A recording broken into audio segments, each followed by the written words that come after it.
I'm Bob Barker, and I would like to remind you that the graphic scenes that you're about to see in Man and Dog do not represent just a local situation.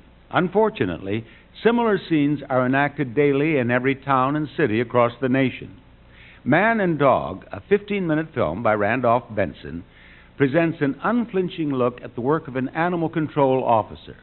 This film leaves the viewer vividly impressed with the misery caused by the tragic problem of animal overpopulation, misery to both animals and humans.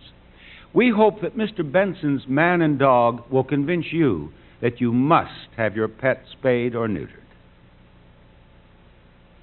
Hello from the North Carolina School of the Arts, School of Filmmaking in Winston-Salem. While many of the students here make dramas on the numerous sound stages, Randolph Benson decided to make a documentary about an animal control officer in a rural county. When he was finished, Benson's Man and Dog not only showed the harsh realities of life in the pound, but gave an insightful portrait of a man that many called the dog catcher. People used to take care of their own problems. They had a dog they didn't want, couldn't find anybody to take it, they would just take it out back and shoot it and bury it, I guess.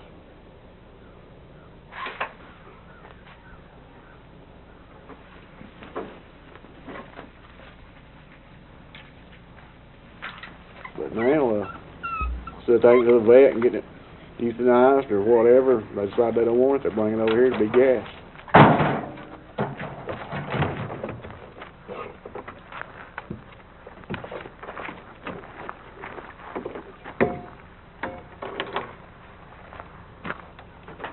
Get them when they're little, they want them when they're big.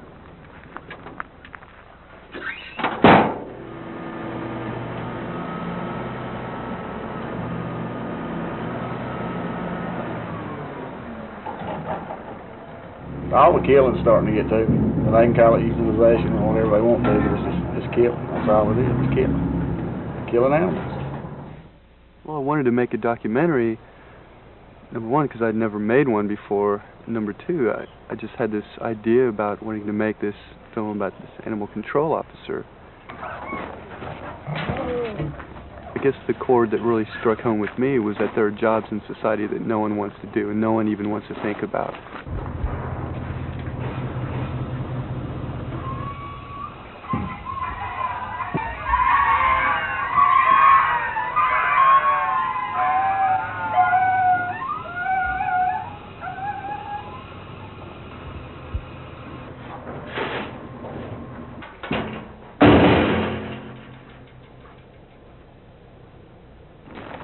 Someone has to do it, and there are just a few really dedicated people that do these jobs that no one wants to deal with.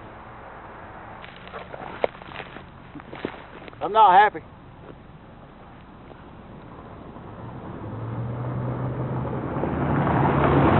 Nobody knows what I do. Nobody understands. Nobody cares.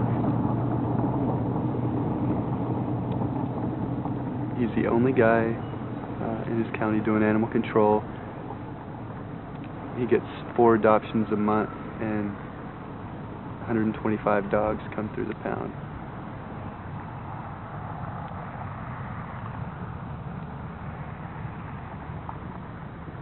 Let's get out of here before we get eat up with dust. Most of the people I had researched had been doing the job for years and years and years. But Pete had only been doing it 7 months when I met him. Yet he had already killed over 700 dogs. Well, I try to leave it over there. I mean, you think about it, you can't leave it there, but I try to. I try to put it out of my mind when I get home. But there's times that you think about it at times.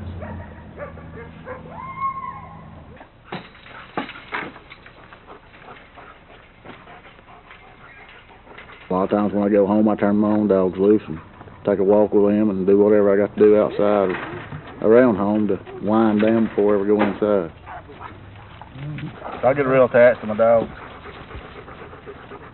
That's what makes my job so hard about having to put so many to sleep. Yes, this area here is where we've buried all our family pets over the years.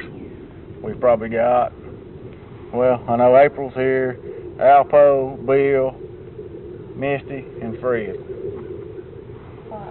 And Kristen had a fish buried right out there.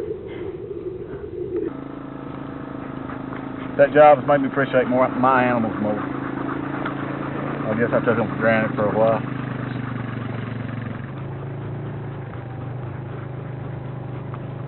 They're a lot of company to me.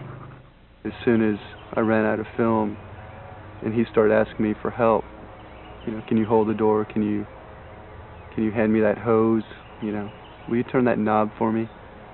Then it really started to hit home. What did it feel like the first time you turned the knob? It didn't feel like anything. I was numb, and I didn't think about myself, and I didn't think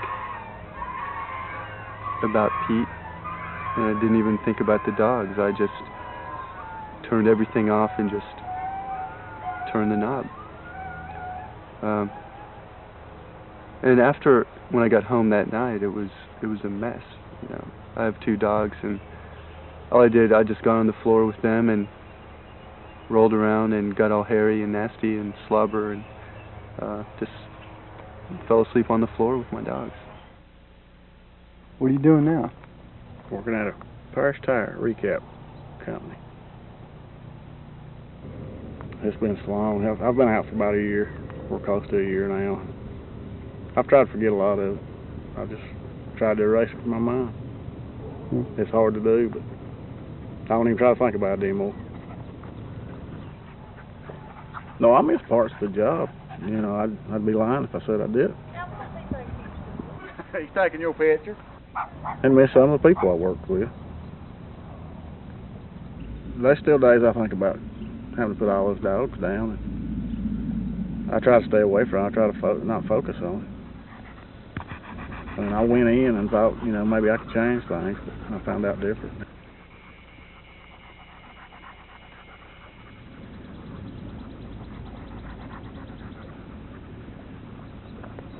But there's only so much one person can do. You have to get people in there that really cares, and it just seemed nobody cared. It was just something nobody wanted to, they didn't even want to know about it, didn't even want to talk about it. But it's all in the past now. For me, anyway. Since completion of this film, I've wanted to use it to help encourage people to get their pets spayed or neutered. But we'll see.